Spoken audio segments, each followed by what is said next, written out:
For decades, the U.S. government fought against malnutrition in Latin America.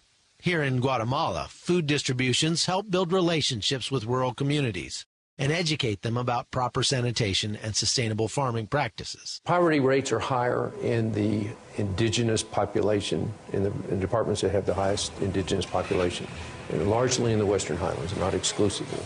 The U.S. government's focus is now in the Western Highlands, trying to address chronic malnutrition and poverty.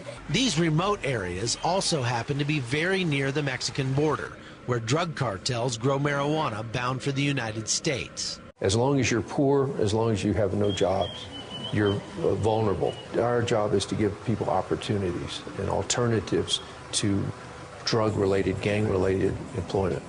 This warehouse outside Guatemala City has over 500 tons of U.S. aid shipped here from the United States, a gift from the American people. It goes from here to villages all over the country where it's given out to needy families. But that may not be the last time that we see these white bags here behind me, because they're starting to reappear in the United States in some pretty unlikely places. Go hiking in the southern Arizona desert and you might see these bags again. That's because drug traffickers use them for smuggling marijuana back into the United States. Pinal County Sheriff's deputies see them all the time. USAID distributes goods and commodities to countries that are in need after natural disasters, famine, earthquakes, etc. The drug cartels use that same act of charity from America to bring drugs back to our country. It's not exactly clear how bags from Guatemala end up in the hands of drug traffickers, but this U.S. aid worker says the instances are rare. But yeah, there are some times when food is stolen, when food is taken inappropriately or used inappropriately, and you make the corrections, you fix it. Back in Arizona, I toured this DEA holding facility where confiscated marijuana is stored before being sent to the incinerator twice a week.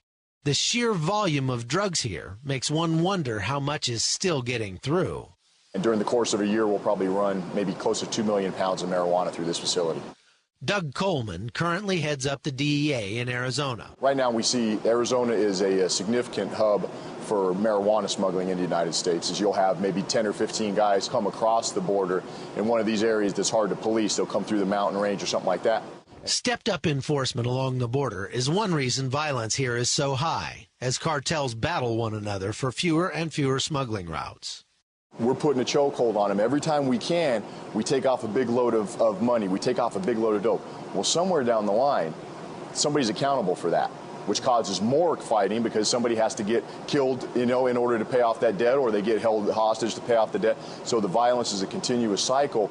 Between the DEA's border enforcement and U.S. government help pouring into remote parts of Latin America, the cartels are being squeezed from both ends. But with billions in drug profits on the line, the narco traffickers are proving they won't go down without a fight.